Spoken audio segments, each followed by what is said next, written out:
Hello, everyone, and welcome to today's webinar, Early Tick-Borne Disease Diagnosis with Molecular Testing, Knowing What's at Stake. I am Michelle Ashton of LabRoots, and I'll be your moderator for today's event.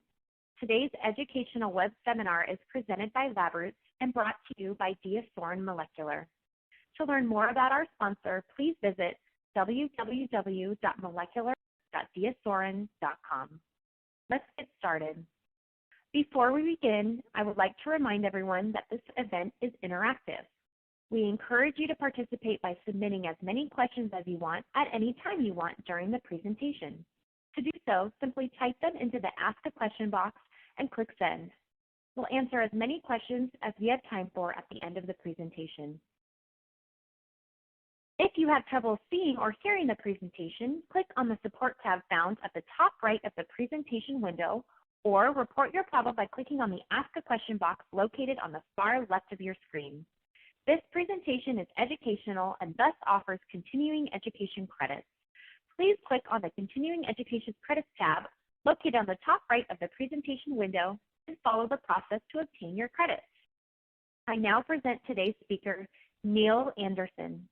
Neil is the Assistant Medical Director at the Barnes-Jewish Clinical Microbiology Laboratory. For a complete biography on our speaker, please visit the Biography tab at the top of your screen. Neil, you may now begin your presentation.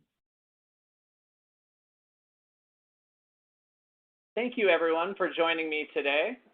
My name is Neil Anderson, and today I'll be talking about early tick-borne disease diagnosis with molecular testing and knowing what's at stake. I'm going to share a little bit of our journey through tick-borne testing here in the St. Louis, Missouri area. Here are my disclosures,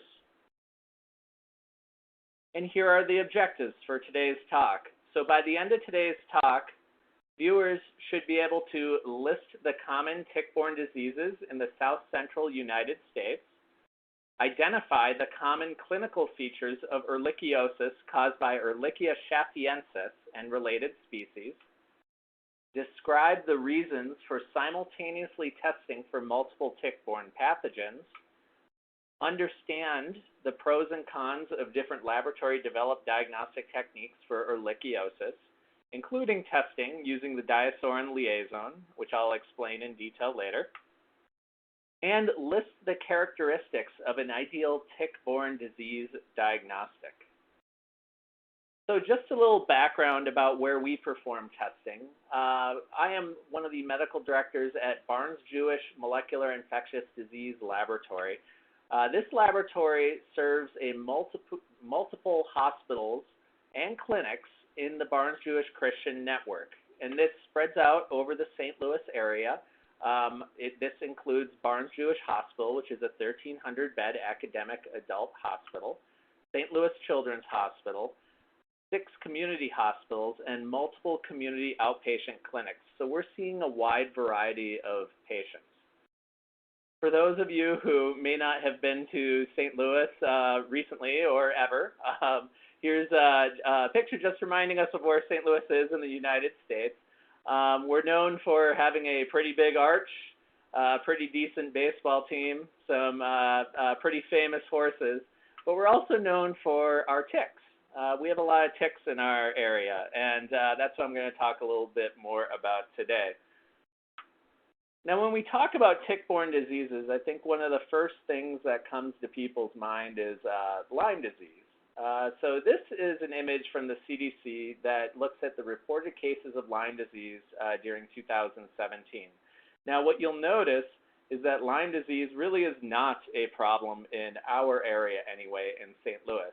We have very, very few cases, and most of these are the result of travel to a Lyme endemic area.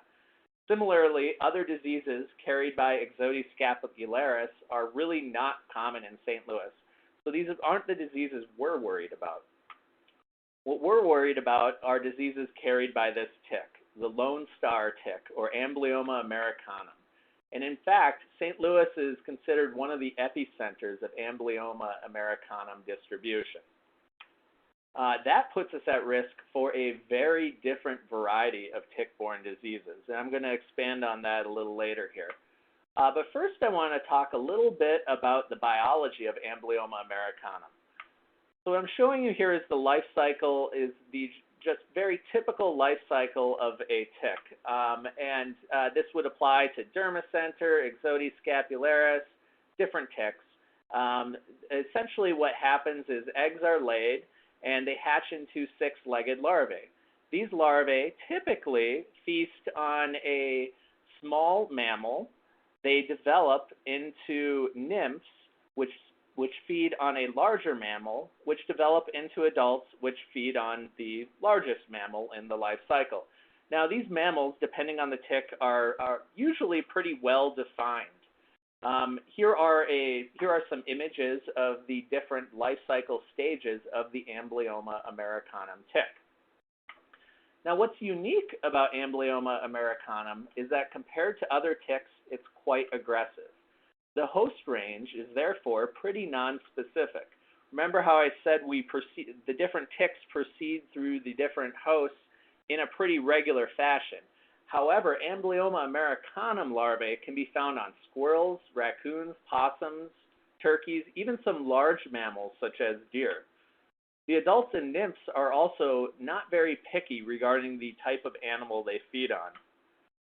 The adults, nymphs, and larvae are also more readily trapped from the field and forest habitats compared to other ticks. So what you see in this image is someone doing what we refer to as dragging for ticks. So you typically drag a white sheet, and the ticks are attracted to the sheet, and this is how we capture ticks for studies. Now, it just so happens that Amblyomma americanum are more likely to be captured because they more actively hunt out their host.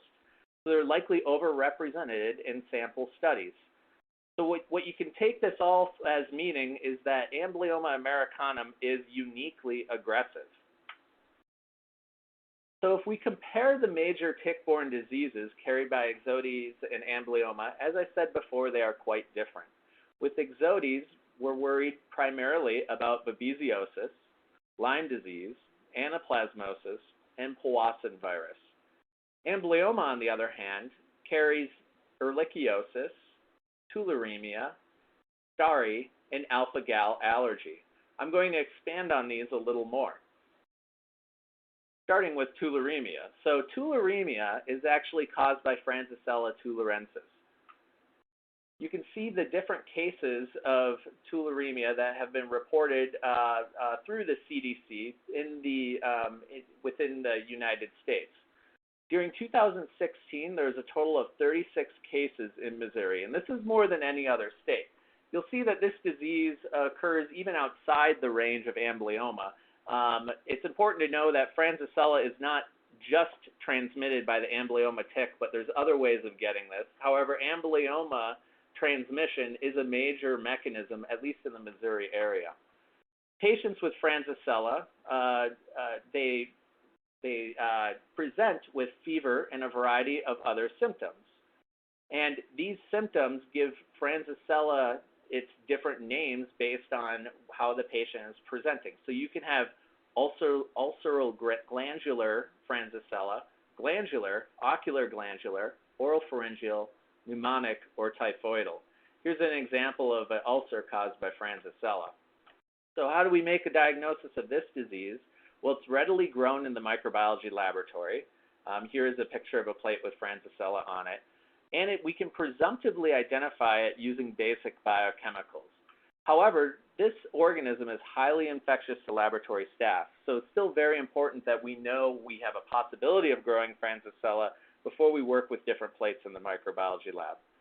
That's really all I'm going to talk about for Francisella. I do want to mention stari, though. So stari is Southern Tick-Associated Rash Illness. It's actually an acronym. It's an erythema migrans-like rash at the site of a tick bite. So here are some examples of stari rashes.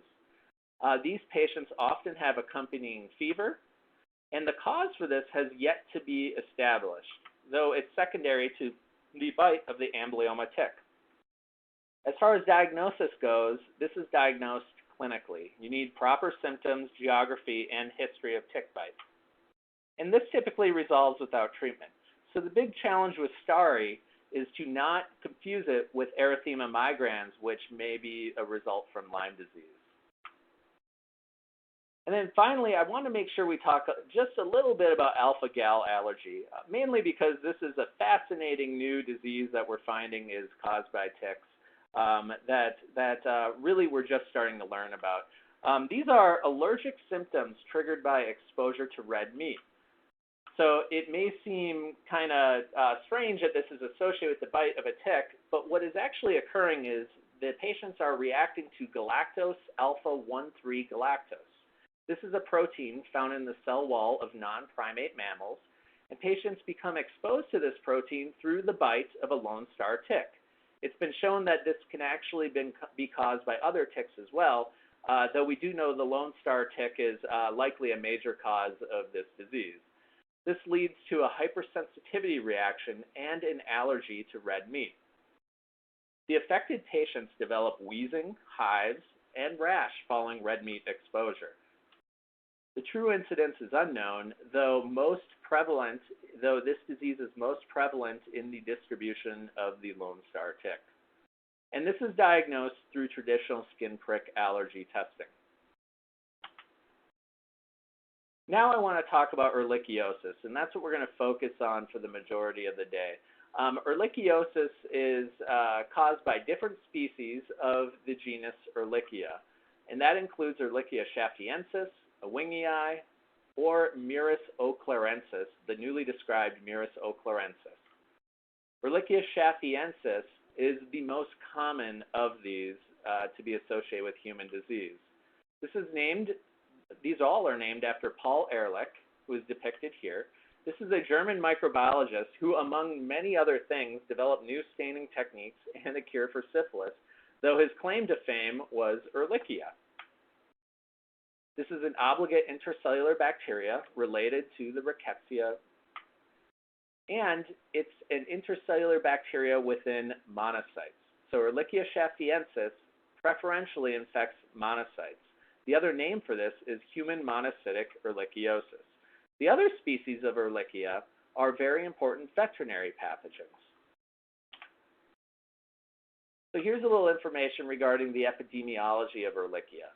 First cases of human monocytic ehrlichiosis were described all the way back in 1986. Infection rates have steadily increased since then, as you can see here, based on this data from the CDC. As you can see, when we were monitoring this using passive surveillance techniques, we had an estimated 0.7 cases per million population. However, with more active surveillance techniques, such as mandatory reporting in some states, we're seeing about 100 to 200 cases per 100,000 population, and the detection rates continue to rise.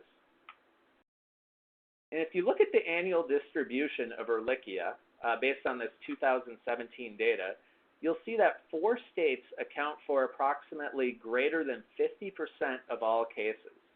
This includes Missouri, Kansas, Virginia, and New York. So Ehrlichia is a big problem in these states.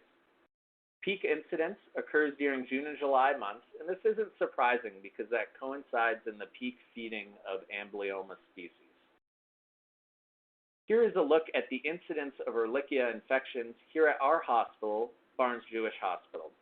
As you can see, we have seasonal peaks that occur primarily in June and July months.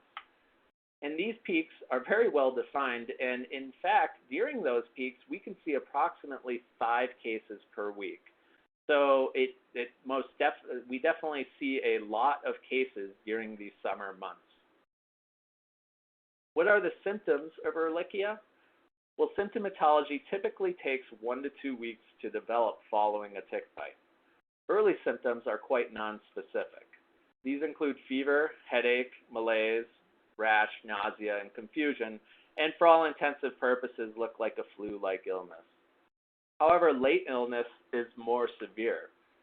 Ehrlichia can cause meningoencephalitis, end organ failure, respiratory distress, and patients can even die from Ehrlichia infection. They may also have bleeding complications due to thrombocytopenia, which is also a typical part of the disease. Typically, though, in most healthy adults, disease is overall quite mild.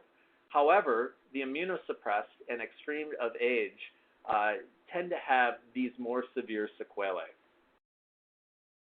And what are some of the outcomes of Ehrlichia infection? Exactly how severe is an Ehrlichia infection? So this was best detailed in a recent CDC review from Heitman and colleagues.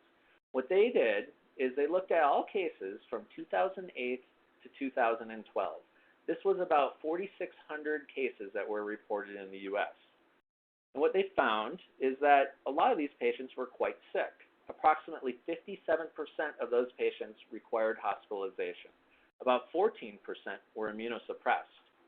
And a whopping 11% had life-threatening complications. This included renal failure, meningitis, ARDS, DIC, pneumonia, and sepsis. And like I said, Ehrlichia chaffeensis can kill patients. The overall case fatality rate in this report was about 1%, which is actually quite high. It's much higher in extremes of age. So as you can see here, it most certainly is quite high in patients that are above 70 years of age. However, we have a very high peak in patients less than 5 years of age. And this is a fatality rate of nearly 4%.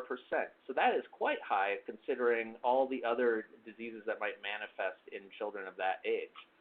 The authors hypothesized why this might be so high. A lot of people think actually that physicians may be unwilling to treat children empirically with doxycycline, given the side effects of teeth staining, if they aren't sure that the offending organism is Ehrlichia. So this kind of points towards the need for a rapid and accurate diagnostic test. So I just want to touch briefly on some of the other species of Ehrlichia and their importance. So starting with Ehrlichia ewingii, this was recognized in 1999 as another causative agent of human Ehrlichiosis. Prior to its discovery, it was thought to be exclusively a canine pathogen. It has the same vector as Ehrlichia chaffeensis, Amblyomma americanum, and however, it infects granulocytes rather than monocytes like Ehrlichia chaffeensis. Human infections are also more rare than Ehrlichia chaffeensis. In fact, there's only been 55 cases that were reported in that 2008 to 2012 CDC report, and those are mostly in immunocompromised patients. And those patients had milder disease. There were no reported deaths secondary to Ehrlichia ewingii. So if we look at the comparison between Ehrlichia chaffeensis and Ehrlichia ewingii incidence, what we find is that the incidence of Ehrlichia chaffeensis is far more higher. However, the incidence of Ehrlichia ewingii is certainly on the rise. So as of 2017, we have 185 cases, and you can see a steady incline in cases from 2008 to 2012. And many believe this incidence is significantly underestimated given the relatively milder disease, so we're probably not testing for ewingii as often. But also many believe that a lot of cases of Ehrlichia ewingii are mistakenly reported as Ehrlichia chaffeensis. So much more needs to be learned about Ehrlichia ewingii. There are other species that can cause Ehrlichiosis. One that I mentioned was Ehrlichia muris eauclarensis. This is a newly described species. There have been isolated cases in Wisconsin and Minnesota. The vector for this is different. It's Ixodes scapularis. And since its discovery in 2009, 115 cases have been described. This too causes a very mild disease with no reported deaths, and its presence may explain some of these isolated cases of Ehrlichiosis that are outside of the Amblyomma americanum range. So these might actually have been Ehrlichia muris eauclarensis. So now getting to the diagnosis of Ehrlichiosis. So this really should be suspected by physicians when they have this typical triad of basic laboratory findings. Patients with Ehrlichia often have thrombocytopenia, leukopenia, and elevated liver enzymes. The organism itself can be directly visualized on a blood smear. So what you're seeing here This cell with the dark blue cytoplasm is a monocyte, and you can see the large purple nucleus of the monocyte, and next to it a smaller purple morule, which is a collection of the Ehrlichia chaffeensis organism. This is typically hard to find, though, in a peripheral smear, since monocytes are only a small proportion of the circulating white blood cells. Techniques can be used, such as Buffy coat examination, to be able to have better sensitivity when actually looking for the organism. So the way this works is you spin a blood tube, you pull off the Buffy coat, which is enriched for white blood cells, and then you have a greater likelihood of finding the organism. However, this is not routinely done. The best diagnostic tests for ehrlichiosis are molecular techniques. There's, unfortunately, FDA-approved PCR assays are not currently available. Most of these assays that are in use are real-time PCR lab-developed. Several have been described, though there's only a handful of these actually available for routine clinical testing. As such, testing is typically sent to state or commercial reference laboratories. This can be problematic, since disease can be fatal unless treated promptly. So how do we diagnose ehrlichiosis here at our hospital? Previously, we were performing testing using an in-house laboratory assay performed on the Light Cycler 2.0. However, in February 2018, we had to discontinue this testing. This was for a couple of reasons. One was we were transitioning lab space. So we were moving from our St. Louis Children's Hospital virology lab into our molecular infectious disease laboratory, which meant we had to reevaluate our entire test menu. At that time, the manufacturer made the decision to no longer support the Light Cycler 2.0, so a choice was made to switch platforms. Therefore, we made the decision to send testing to a reference laboratory while examining new options. So this is just a little bit about the overall PCR capabilities at our laboratory. The majority of our testing is laboratory developed and the majority of our virology testing is laboratory developed and is performed using the diasorin liaison test. The way this works is you have a patient specimen, it is extracted on an automated extractor, the extract and reagents are loaded onto this universal disk, and the disk is loaded onto the integrated cycler for real-time PCR. The real-time PCR for some of these assays anyway is performed using TACMAN probes, which are seen here, and the instrument allows for simultaneously thermocycling and measurement of fluorescence. So diasorin has multiple ASRs that are available, and we use a fair amount of them. We're doing testing for CMV, HSV, adeno, par-echovirus, HHV6, VZV, parvo, and Bordetella pertussis.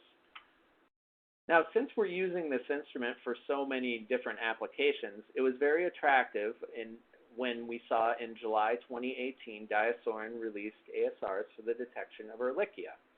So we decided to evaluate these ASRs. Now, one of our early questions was, is Ehrlichia detection enough? It is by far the most common and concerning pathogen in Missouri, and that's based on the data I've already shown you. However, St. Louis is only a few hours from what we refer to as Ixodes country. And in fact, one could argue that we all are already in Ixodes country. This, coupled with the fact that many patients don't even remember a tick bite and essentially no one actually brings in a tick for ID, means we need to plan in our laboratory for both Amblyomma and Ixodes exposure. So based on that, you can kind of go back to the different diseases caused by these different ticks and consider what we should include in an ideal assay. So Lyme disease is going to be diagnosed serologically, so we're not worried about that in a molecular assay. Tularemia is readily cultured. Stari is diagnosed clinically. Alpha-Gal allergy is diagnosed through allergy testing. Powassan virus is interesting. It does need PCR for detection, but at this time the distribution and overall significance is unknown, and we don't typically see a lot of this in our area. But babesiosis is interesting as well. So PCR definitely helps with the diagnosis of babesiosis.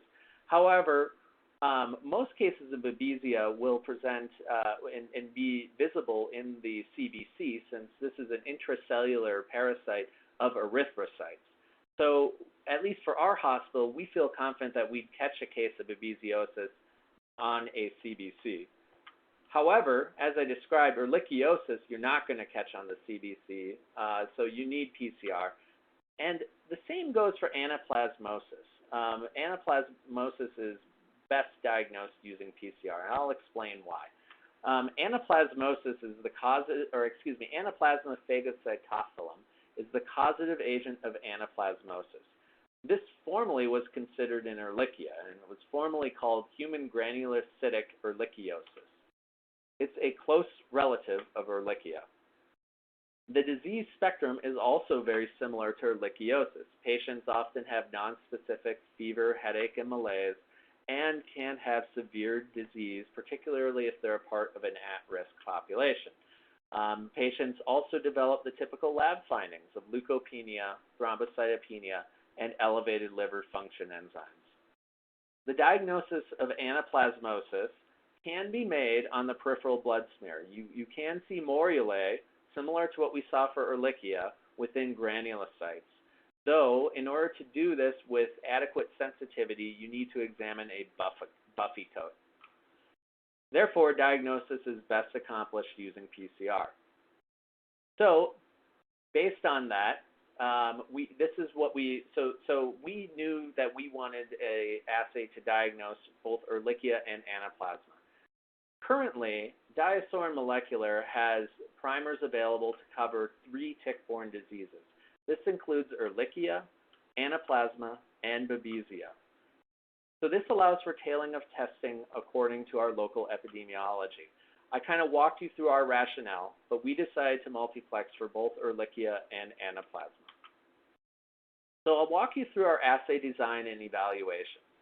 The way we designed our assay is we plan to have whole blood specimens extracted on the QIAGEN EZ1.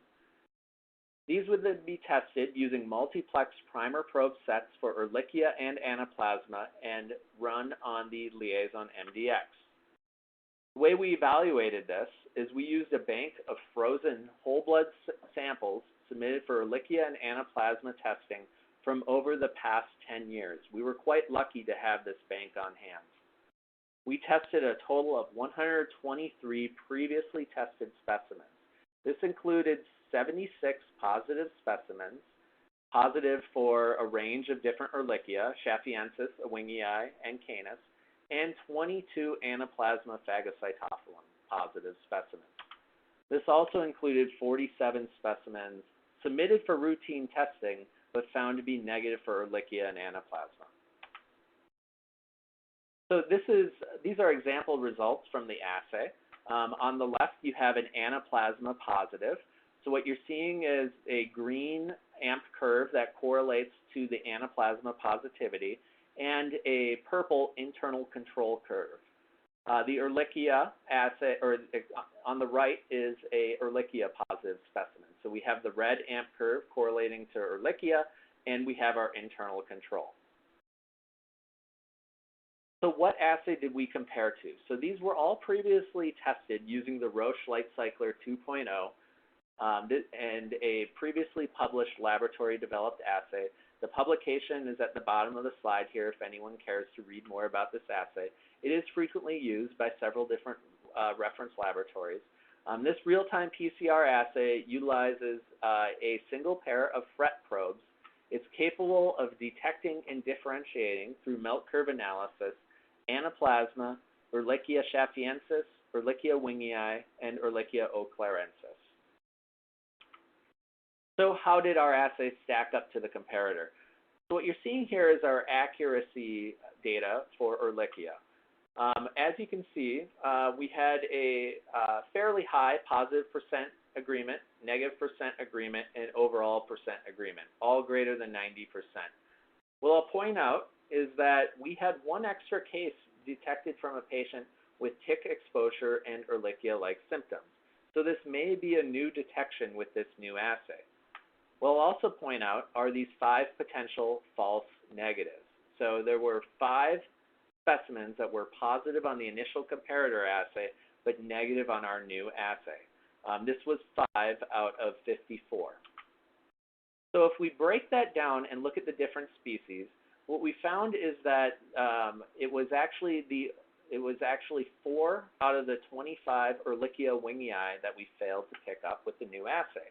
However, 2 of the previous Ehrlichia ewingii positives that were negative on the new assay actually did have crossing points greater than 40 CT. So what we did based on this is we looked at our cutoff and we examined this using 45 as a cutoff for positivity. When we used 45 as a cutoff for positivity, what we found is that we only had 1 out of 27 cases of chaffeensis that were missed, and 2 out of 25 cases of ewingii that were missed, and no cases of canis. Now you may argue you don't want to miss any cases. However, I'll point out that some of these specimens were greater than 5 to 10 years old. So a lot of these specimens potentially degraded over time, and unfortunately we were unable to test using the comparator method in real time to see if they still would have been detected by the comparator method. So overall, I think this data looks pretty good. And if you look at our Anaplasma phagocytophilum accuracy, that data looks pretty good as well.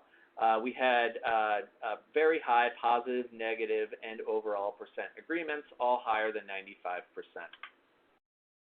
Another thing that we did is we looked at precision and limit of detection for both Ehrlichia and Anaplasma. Now, I understand this is a very busy chart, but what we did is on the left-hand column here, what you can see is we prepared different concentrations, and we ran them in duplicate on 3 different days, and that's what you see on the top, the different days of testing. And so all in all, each concentration got ran 6 times. We defined the limit of detection as the last concentration at which we got 6 out of 6 detections. So if you look at this data, we were able to detect Ehrlichia 6 out of 6 all the way down to a concentration of 500 copies per mil. So our estimated limit of detection was 500 copies per mil. Similarly, for Anaplasma, we did the same thing, and we were able to detect for Anaplasma all the way down to 250 copies per mil. So what do these limits of detection actually mean? Well, if you compare these limits of detection to the limit of detection that's been published for our comparator assay, they're actually much lower, at least 10-fold lower. So we know that this assay is adequately sensitive for patient testing. At least it has the analytical sensitivity needed for patient testing. Another thing we looked at was inhibition of the assay by different things commonly encountered in patient specimens. Specifically, we looked at lipemia and bilirubin. And what you'll see here is, given increasing concentrations of lipemia and bilirubin, we still maintained a qualitatively positive result. However, we did see some drift in the CT reported by the assay, so there is some inhibition observed with lipemic and icteric samples, though it's certainly not enough to preclude clinical testing. So just to summarize our validation data, the laboratory-developed assay that we had put together was deemed to have acceptable accuracy for detection of both Ehrlichia and Anaplasma. The limit of detection rivals that of currently in use laboratory-developed tests for both Ehrlichia and Anaplasma, and neither assay is significantly affected by physiological levels of lipemia or icterus. So that being said, because we did see some drift in the CTs, we report results with a disclaimer that false negatives may be seen with highly lipemic or icteric samples just to be safe. So based on this, our validation was completed, and we were able to put in place routine testing, which we initiated in November 2018. Now, is this a success? Now, I will say, putting an Ehrlichia assay into play in the month of November is not exactly something you're going to get kudos for. Summer's over, and so we're not seeing a lot of Ehrlichia, and it's not really the best time, or at least the most useful time, to go live with an assay. So we were feeling a little down on ourselves until we had this case on Christmas Day. So So I want to walk you through this case and kind of tell you this story, and I think it really highlights why this assay is important. This was a 17-year-old male admitted with fever and altered mental status. This guy was found to be hypotensive on arrival to the hospital with concerns for sepsis, so he was quite sick. 2 weeks prior, the patient had developed a rash on his right forearm. He was initially treated with Bactrim with only mild improvement. However, around day 10 of treatment, he developed fever, nausea, and vomiting. These symptoms worsened for 4 days prior to presentation. When he arrived, he was very sick. He was initially stabilized with fluid and pressors and started on broad-spectrum antibiotics. Numerous tests were sent to diagnose at this time, just simply suspected infectious etiology. Blood cultures were negative, EBV serology was negative, CMV serology, respiratory multiplex, hepatitis serology, and HIV serology, all negative. However, he did have some concerning laboratory findings. So his white count was quite low. Hemoglobin and hematocrit were okay. Platelets were also very low, so he's leukopenic and thrombocytopenic.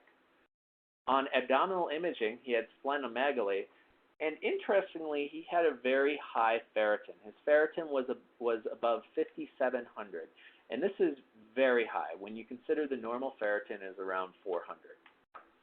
So based on these laboratory findings and clinical presentation, the physician suspected a specific diagnosis. Now, it's not the diagnosis you're thinking. It's not what we've been talking about. And keep in mind this is winter, so at this point, Ehrlichia really wasn't on their radar. At this point, the diagnosis that was being suspected is what I have depicted here in the bone marrow of an unrelated patient. So this is what our patient might have looked, this is what the bone marrow from our patient might have looked like had a biopsy been performed. What you're seeing here is something quite bizarre. There's white blood cells that are phagocytosing, red blood cell precursors, and other white blood cells. So this is highly, highly abnormal. And these are findings consistent with what we call hemophagocytosis. So what was suspected that this patient had is something called Hemophagocytic Lymphohistiocytosis, or as we call it, HLH. This is a rare but potentially fatal syndrome caused by an uncontrolled and ineffective activation of monocytes leading to a hyperinflammatory state. It can be primary or secondary. So the primary causes for this are usually some sort of genetic defect in a natural killer cell protein, but it can secondarily be triggered by a viral or bacterial infection. For diagnosis of this illness, there's a set of criteria that must be met. And you must meet 5 of these 8 criteria. So some of these criteria are easy to measure, such as fever, splenomegaly, or bicytopenia.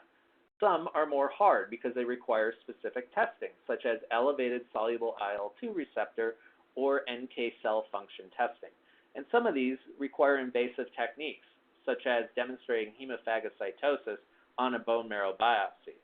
So without having these esoteric or invasive tests performed, our patient met some of the criteria already. So our patient had fever, splenomegaly, bicytopenia, and elevated serum ferritin. So he was very close to achieving the 5 out of 8 criteria for this diagnosis.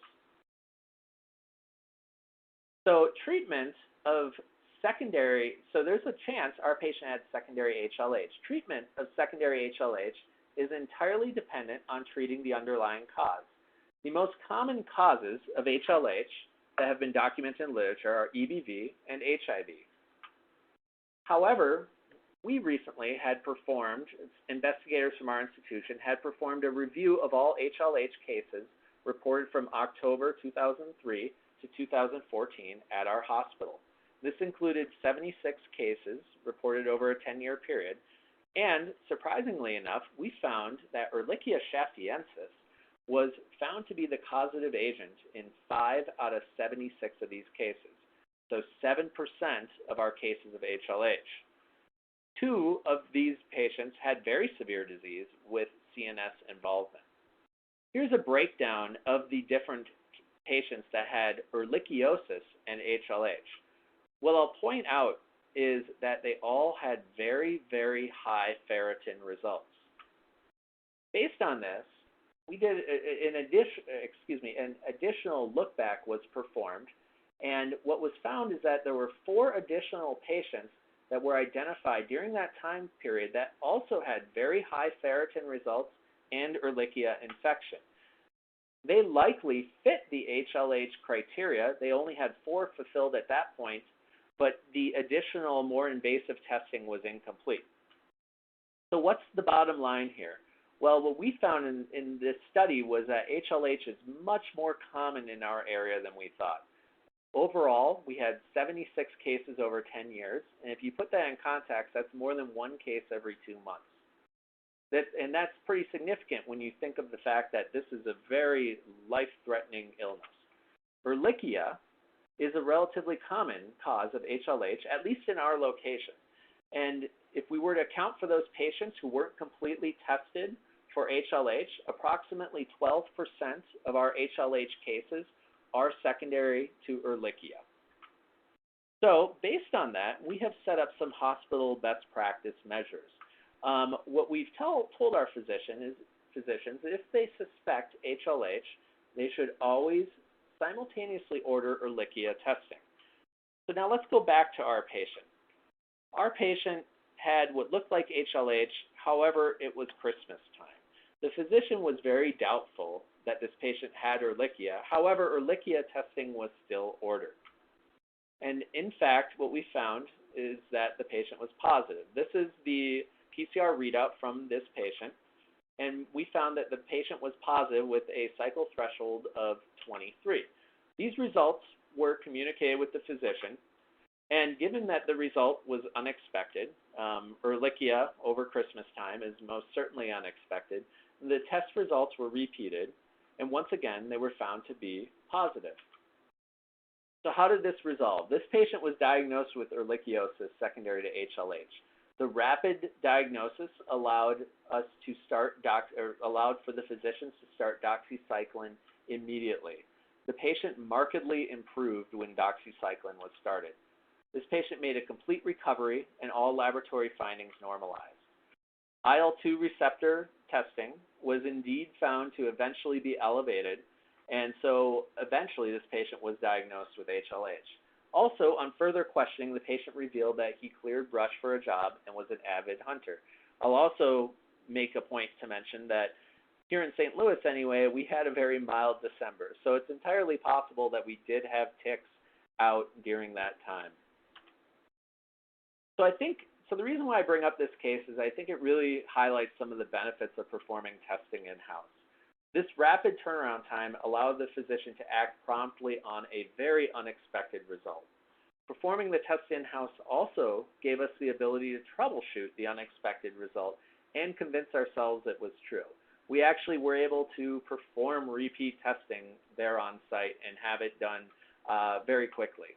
Also, offering the test in-house, I would like to think, made it a lot more likely that the physician was willing to order it, knowing that they were going to get a rapid turnaround time and it wasn't something that they were going to have to follow up on a week later. So based on this, I'd make the general recommendation that laboratories should consider offering in-house testing for important tick pathogens, particularly the tick pathogens that are important in their area. So that brings up the question, who should offer what? So if you look at the distribution of the different tick-borne diseases, you'll notice that there's some very clear epidemiologic differences. And this is going to necessitate very different approaches based on the geography. So basically, one test that you may go live with in the New England area may not be the right test for the St. Louis, Missouri area. Also, an important consideration are additional targets to include in these tests in the future. So one of these is Heartland virus. So Heartland virus is a novel virus found to be carried by the Lone Star tick. As of 2018, there's been a total of 40 cases of Heartland virus reported within the central to southern United States. It's not currently notifiable or tested for routinely, though. So this could be a very large underestimation of the actual incidence of this virus. There's similar laboratory and clinical findings to Ehrlichia. So once again, a lot of cases of Ehrlichia may, if they're being just diagnosed clinically, they may actually be cases of heartland viruses. To date, all cases have been hospitalized. So at least in the cases that have been identified, they've all been in severely ill patients, and there have been deaths reported. Another target to consider is Bourbon virus. This is a virus that was first isolated from a patient that expired in Bourbon County. This is a county on the border between Missouri and Kansas. This patient was actually being tested for heartland virus. However, during plaque reduction assays, an unexpected virus grew that most definitely was not heartland virus. This was identified as Bourbon virus. Recently, Bourbon virus has been shown to be present in a small proportion of Amblyomma ticks, less than 1%, though it most certainly is out there. It's far more rare than heartland virus, though additional cases and fatalities have been described, and it has symptoms and laboratory findings similar to Ehrlichia. So one question you may ask is, do we need to routinely test for these viruses? They're quite bad, but they're quite rare. And also, we don't have defined treatment for these viruses. One thing we might have to ask, though, is, are we sure they're rare? We need to keep in mind testing bias. These viruses are only tested for in the most dire of situations. This will make them appear to be both more rare and more severe than they actually are. So we may not have the entire picture regarding these viruses. However, I think we can learn a lesson from Powassan virus. So Powassan virus is a tick-borne flavivirus. This is carried by Ixodes scapularis. This is a rare virus, but it can cause a severe neurologic disease in humans. It was first characterized in 1970, and it wasn't until 2001 that it became a notifiable disease. Prior to 2006, only 20 cases were reported in the literature. These were patients that did have severe disease. However, when we started looking for it, we started to find this virus. Enhanced surveillance started in Wisconsin in 2003, and enhanced surveillance started in Minnesota in 2006. And since then, we found many cases in those areas. What's marked about Powassan virus is after the enhanced surveillance, not only did we find an increase in cases, a lot of these cases were very severe. So only 10% of cases were non-neuroinvasive, whereas 90% had some sort of neurologic sequelae. So based on the increase in Powassan testing, we learned a lot about the virus. We learned it's more common than originally thought, and we also learned that it's an important cause of very severe disease. So with that in mind, we may need to start thinking about testing for these viruses on a more regular basis.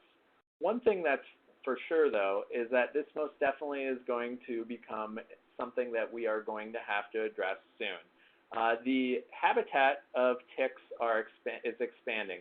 What I'm showing you here is the habitat of Ixodes scapularis, and highlighted in red are areas where the tick had not been previously reported, but we know the tick to be now. I could show you a similar diagram for for Amblyomma as well. So this is something that we are going to have to deal with more as the range for these ticks expands. So looking towards the future, we need to be able to simultaneously detect similar pathogens. There's too much overlap in symptomatology for tick-borne diseases. And really, asking the physician to tell the difference between Ehrlichia and heartland virus will end up missing cases. We also need to be flexible. One size most certainly does not fit all for tick-borne disease testing. And to put a finer point on it, New England doesn't need the same assay as Missouri. We have very different ticks, at least for the time being, very different diseases, and it should drive how we test. And then finally, we need to be adaptable. We need to have the ability to add testing for new pathogens, such as heartland or Bourbon virus. So just to summarize here, the commonality of different tick-borne diseases is dramatically different across the United States. Common tick-borne diseases in south-central United States includes Ehrlichiosis, tularemia, and several non-infectious diseases. Ehrlichiosis can lead to life-threatening complications. This includes HLH, necessitating a rapid diagnostic. Ehrlichia and Anaplasma laboratory-developed testing performed on the diasorin liaison MDX, at least in our laboratory, is accurate, precise, and sensitive. Testing using the liaison allows for multiplexing for other tick-borne diseases. Currently, testing for Babesia is also offered. Finally, the ability to multiplex, create custom panels, and add testing for new pathogens are, in my mind, essential features of tick-borne disease diagnostics. So with that, I'll thank you for listening to me today, and I'd like to take any questions from the audience. Thank you, Neil, for your informative presentation. We will now start the live Q&A portion of the webinar. If you have a question you'd like to ask, please do so now. Just click on the Ask a Question box located on the far left of your screen. We'll answer as many questions as we have time for. Our first question is, ticks are nature's perfect vehicle for transmitting microbes. Did you encounter or detect any co-infections through your validation? Yeah, that's a great question, and there is a lot of literature around co-infections, and it's certainly something that everyone needs to keep in mind with tick-borne disease. During our validation, we did not actually see any co-infections, which I find that quite interesting. I will say, though, that during our validation, we were testing for Ehrlichia and Anaplasma, and those are carried by two different ticks. So I guess from that degree, it's not too surprising that we didn't see co-infections. But I do wonder in the back of my mind if maybe we have any Bourbon virus or Heartland virus in there that we don't know because we didn't test for. Thank you. Do you think these co-infections are more likely to occur if the causative agent of Lyme disease is also present? So, as far as it all depends on what you test for. So if as far as Lyme disease goes, the tick that carries Lyme disease also carries Anaplasma, which is easily tested for through molecular techniques, and Babesia, which is also easily tested for. So I think you're seeing a lot of co-infections or a lot of co-detections with those organisms, because those are three that we were pretty good at testing for. As far as co-detections or co-infections with Ehrlichia, the challenge there is there may be co-infections with things like Heartland and Bourbon. It's just we're not routinely testing for them. So yeah, I do think you're more likely to see it with Lyme disease, but I think it's more of an artifact of what we actually test for. Thank you. Do you see a specific population being tested within your region? For example, men versus women, children versus adults? Yeah, that's an interesting question. I will say our testing is driven by exposure, so patients that are out and about in the woods, our physicians don't necessarily rely on the history of tick bite. So, we're seeing a lot of young adults being tested. We're seeing a lot of kids. However, we're also seeing a lot of our immunosuppressed patients, and particularly we're seeing a lot of patients that look like they have HLH. We're doing a lot of testing in those populations. And like I said, it's kind of a wide age range, but we are pretty good about testing immunosuppressed patients, immunosuppressed and really, really sick patients that we don't have another diagnosis for. Great, thank you.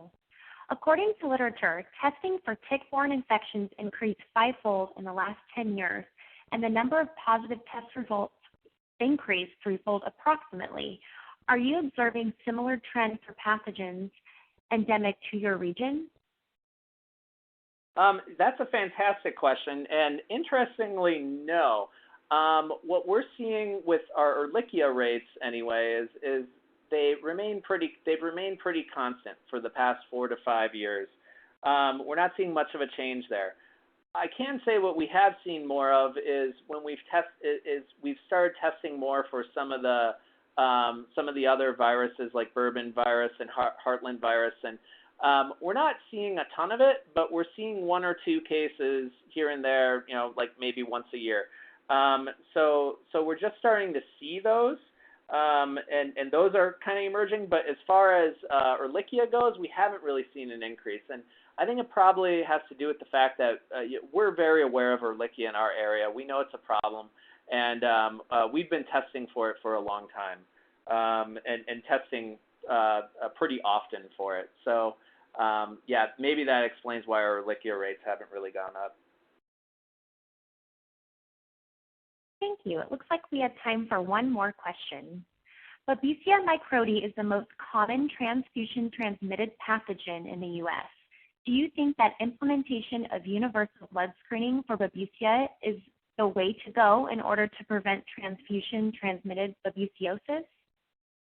That's a really great question, and it's a complicated question because when we talk about testing the blood supply, we're talking about a very, very different situation, and we're actually using different tests too. So we're using serology and molecular testing. Now, my general take on this is kind of similar to PCR-based testing alone. One size doesn't fit all. I think it makes sense to routinely screen for Babesia in certain areas of the country where Babesia is very common. In those areas, you're going to have a good positive predictive value, and you're going to very likely catch a lot of potential transmission events. However, screening for it in areas where Babesia is very uncommon, very unlikely, could potentially cause more harm than good, because if particularly if you're using serology, you may have a very poor positive predictive value, and you may be mistakenly kicking people out of the blood donor pool who would have otherwise, based on false positives, who would have otherwise been able to donate. So, short answer, I think it's appropriate, but I think it needs to be done in a targeted manner. Thank you, Neil. Do you have any final comments for our audience? No, I think in general, this is a rapidly developing area, and I think that the tests that we see on the market today, I think, are going to be very, very different in even 1, 2, 3 years from now. What looks like a pathogen today, or what we are concerned about today, as far as some of these new viruses go, we may not care about years from now, or they may be the next big thing. So personally, I think this is a very exciting area, and I myself am very interested to see what happens in this field in the future. Thank you again, Neil, for your time today and your important research. We would also like to thank LabRoots and our sponsor, DSR Molecular, for underwriting today's educational webcast. Before we go, I'd like to thank the audience for joining us today and for their interesting questions. Questions we did not have time for and those submitted during the on-demand period will be addressed by the speaker via the contact information you provided at the time of registration. LabRoots will alert you via email when it's available for replay. We encourage you to share that email with your colleagues who have missed today's live event. Until next time, goodbye.